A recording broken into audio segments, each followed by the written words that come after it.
Mexico and landed at the Roswell, just took the plane and landed at the Roswell airport, the whole 1011, got off, walked out, walked up to a bus station, gave me a call on the payphone and said, "Hey, Bob, I'm coming over."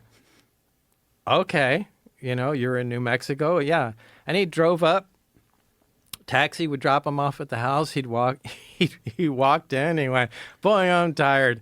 And he'd just lay down on the couch, and go to sleep. And I said, "What are you doing here? What's going on?" "Oh, I just dropped the plane off. They're not paying me." And, that's it. But, I mean, John Lear was such like a loose cannon.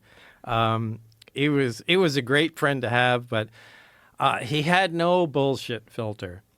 If he had a retired general come up and give him all kinds of information, or if he had a psychic come up from, the neighborhood and give him all kinds of information, he'd put him in the same category, And so he really did have useful information that was difficult to get, but it was mixed up with nonsense. Right. And sometimes he would just really lean into that nonsense. Like he was convinced that the sun wasn't hot and there were people living inside. And I used to die laughing. I went, "You are insane." I said, you can't prove it's hot." "Yes, I can."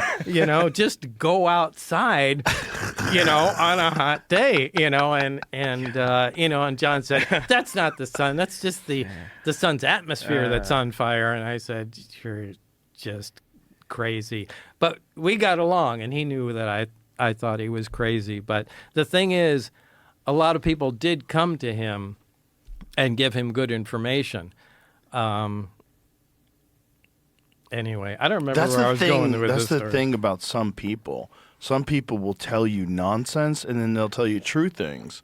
And it's difficult to accept that true things also come from people that say nonsense. Right. Like just because they've said something that's nonsense doesn't mean necessarily that this thing they're saying is not true. This other thing. Mm-hmm. And you've got to be able to discern. You've got, I talk to a lot of people that say a lot of kooky things that don't make any sense, but then they'll say something that rings true. Mm-hmm. And it's difficult because you have to have some sort of an understanding of the human psyche and of those kind of people, because there are kind of people that have very loose nets. You're counting on their filter working like yours. And it doesn't. No, it doesn't. Some good stuff gets in there, and you go, "Hold on, what'd you just say?" Right. Tell me that again. How does that one work? Yeah, you can't really discount people because